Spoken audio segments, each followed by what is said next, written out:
Assalamu alaikum, everyone, and welcome to a new edition of the Wake Up Project Radio. This is Nimra, and I'll be co-hosting this show with Susan. Assalamu alaikum. Now today is a special show because joining us here is the mastermind behind the phenomenal piece of work known as the Antichrist Dajjal series. Now, this powerful and provocative series shook thousands of people across the globe, becoming a YouTube phenomenon, and just set a whole new standard in the online truth movement.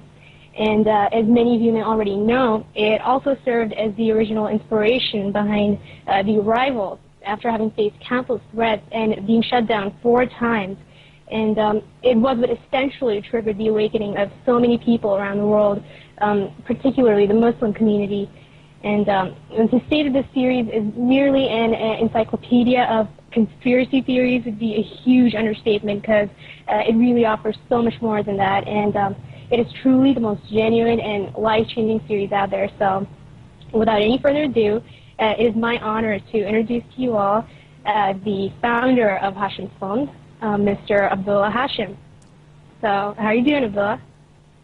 I'm doing good. Thanks for having me on the show. I think what you guys are doing is phenomenal. It's the first time I think there's an Islamic radio show that actually deals with the awakening movement and deals with conspiracies, 9/11 truth, and all this. So I think it's great. I've been following you guys' shows. You guys are doing a great job, and it's an honor to be here, really. Oh, well, thanks so much for being here. Now, I know that I speak for so many people when I say that your work has truly left such a profound impact on us. I mean, I, for one, could have never imagined that, of all things, a bunch of YouTube videos would be the turning point in my life. And, I mean, I honestly don't know anyone who's seen your videos and hasn't been affected by them in at least some way. So it's really just incredible. So first off, I've got to ask you, what's the story behind this amazing project? I mean, what was it that really led you to this path and inspired you to decide to undertake this journey? Okay, so basically, like, ever since I was a little kid, I've kind of had this inner feeling inside that something just isn't right, and that we are living in the end times, or close to the end times. And even to the point to where when I was about 6 years old, I was in school in Egypt, and I was outside playing in the playground with the rest of the kids, and I just had this sudden urge inside me to get up and pick up some sand from the ground and to write all over they had like this open basketball court area, to write with the sand on the basketball court area in Arabic that the end is near. And then I went inside and spoke with one of the teachers and told him to come out and to see this message that was really important. And I brought her out. Of course, she freaked out and said, Wow. And she kind of looked at me like I was the omen child, and then erased what I wrote.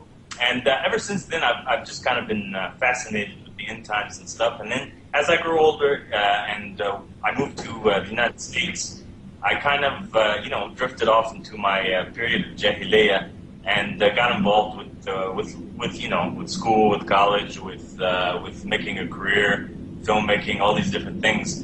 And it wasn't until a bad point in my life to where I really was fed up with everything.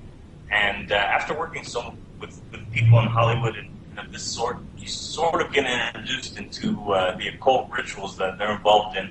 And you start to kind of realize what these type of people, who these type of people are, and then I just started researching the occult and finding out really what they were doing, and I decided that it was time to get out of there, and I began to pray consistently, and it wasn't only until the point when I decided that I was going to just be completely honest with God and tell Him that I submit myself to Him completely, to just show me the truth, to help me make sense of the craziness around us. So that's basically what I did. And after that, things just started falling into place. I just started meeting the right people at the right time who would open my eyes to different things. And at the same time I was doing my research and kind of putting together pieces of the puzzle. And it took years, really, to come up with the Antichrist Dajjal series. I mean, before I even started making videos, I'd already been engulfed in the research for about 3 years, and that's really kind of where it went. Wow, yeah, I was going to say, yeah. How long did this whole series take you? I mean, it's 483 episodes. I mean, that's astounding. Wow, yeah. I can't imagine. I don't think anybody's even come close to doing a whole series, one congruent series on anything. Yeah, I didn't have too much of a personal life at the time, so. Yeah, I can imagine. The Antichrist Dajjal series just kind of consumed my life for the time until I made my move out of the United States and back to Cairo. So. How many people helped you with the project? Was it just 2 of you or more? With the project, it was me and Joe McGowan. Joe McGowan accompanied me with much of the project, but he wasn't really involved with the actual making of the series. He, as you know, if you watch the series, he came with me in the Reptilian Prophet Yahweh documentary, and he was with me at times with the Dr. Octagon and such. But it was mainly just me and Joe, and Joe wasn't involved with the entire series. So. Okay. Oh yeah, what's the deal with Dr. Octagon? What's the deal with Dr. Octagon? Yeah. Dr. Octagon.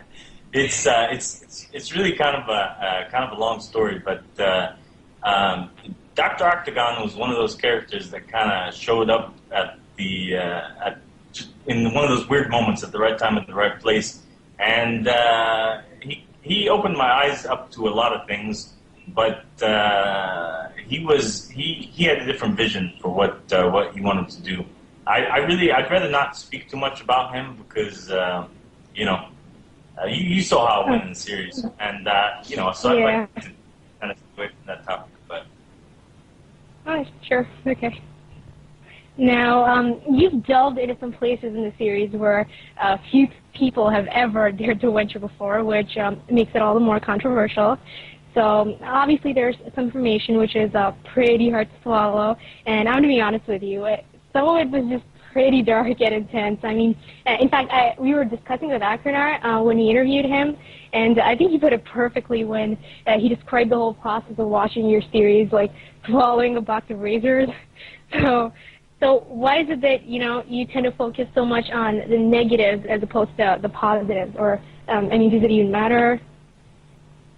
No, it's not that I focus so much on the negative rather than the positive. I just believe that in order to truly understand and appreciate the positive, you got to really delve into and understand what kind of evil is around you.